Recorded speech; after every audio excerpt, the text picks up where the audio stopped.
Hi guys, how are you doing today? My name is Franklin Echo, and today I'm going to be taking you on a programming course titled Package Development in PHP. That is just the name that I gave it. It is really to learn how to develop PHP packages for integration into other libraries.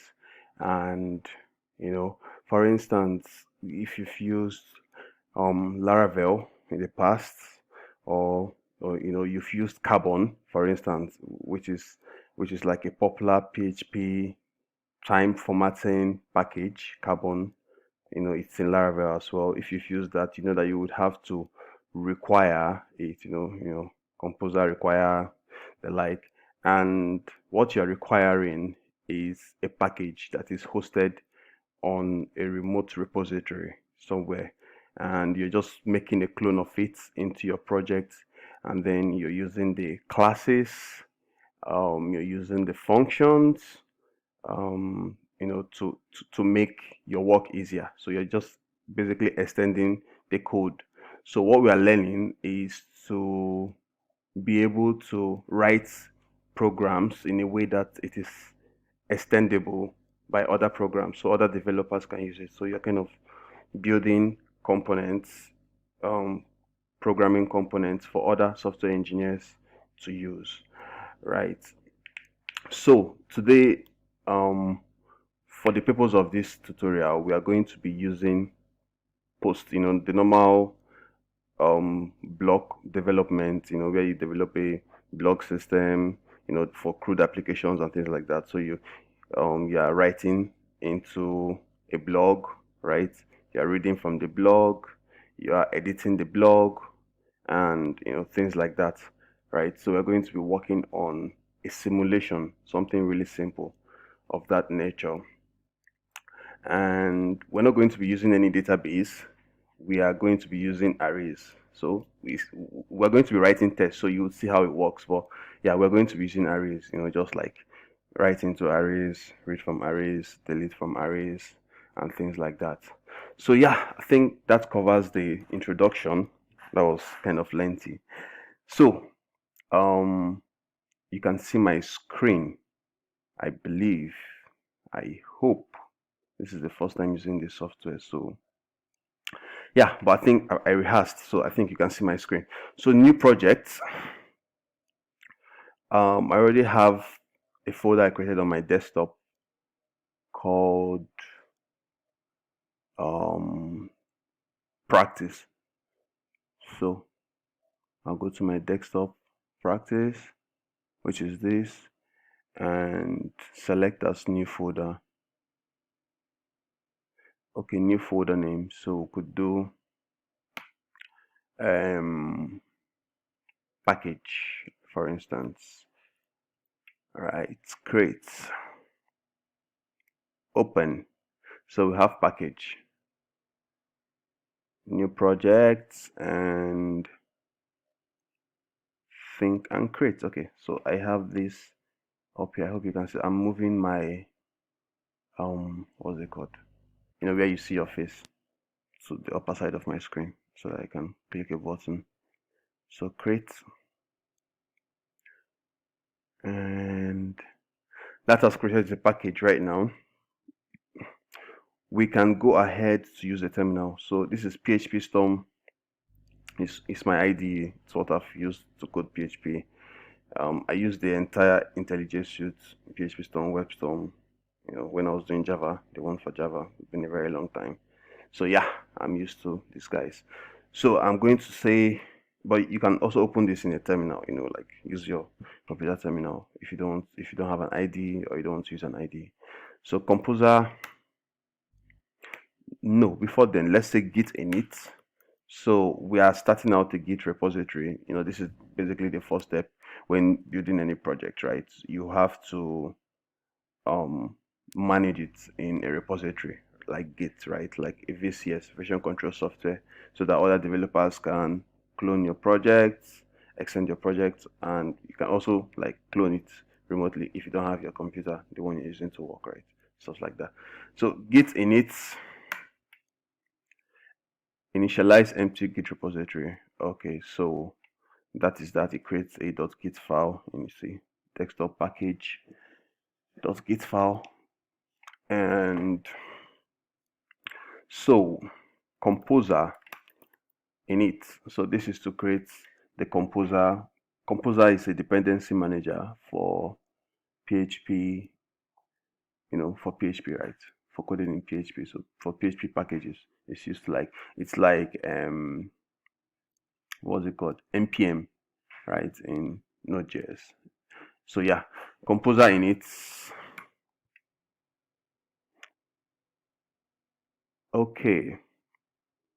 So we have the first question, package name. So it's going to like get some basic configurations from you, like the minimum configurations from you before it creates the file using this command composer init. You can also, just create a composer.json file in the root directory, and that is still the same thing, and then fill it in if you know it. So let's follow this.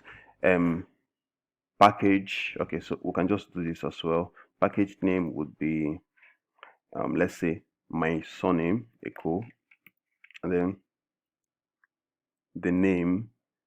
the vendor name would be echo, and then the name of the project would be, let's say, blog post, right?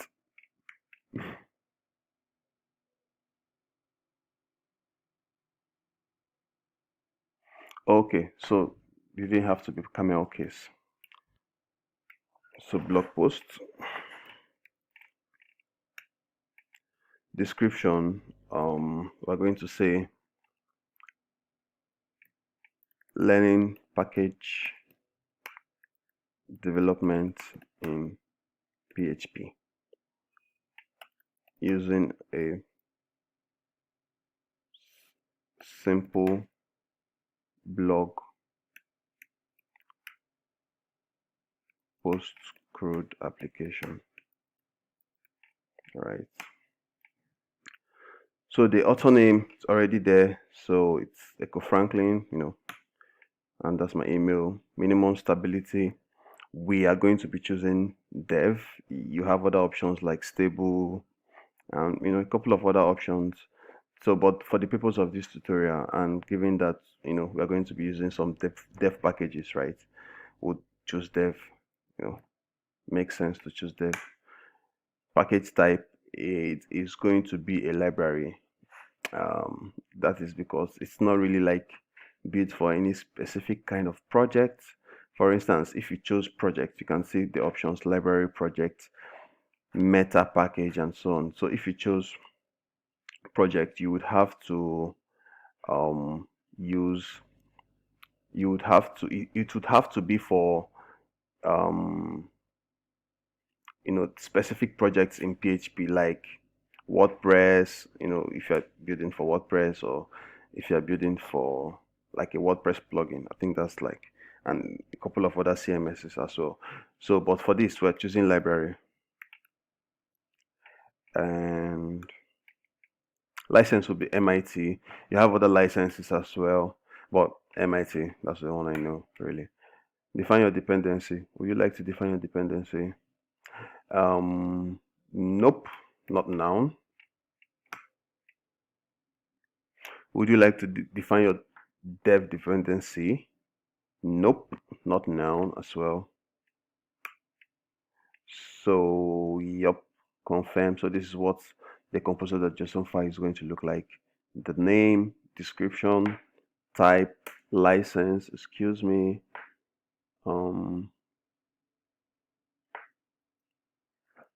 and the authors. So that's me. Yeah, so yes, confirm everything. Would you like vendor added to? Yep, of course. Yeah. So the git the dot said, would you like vendor directory will be added to dot git ignore? For those that don't know, I'm trying to be as fundamental as possible. Git ignore is like a file that keeps track of the files that you don't want to commit to Git. Remember Git, right? It's those files that you don't want to commit to Git. You don't want it to be part of the version control system or software, right? So, yep, we like to, yeah. So, yeah, I think we have it. Come here and reload from disk. And yep, we have our composer.json file and we have our gitignore file. So I think that's it for this episode. We're going to be for the next episode we're going to be filling out this composer.json file, creating a readme file, and then we'll start to create the directory structures and continue from there. So see you guys next time. Bye.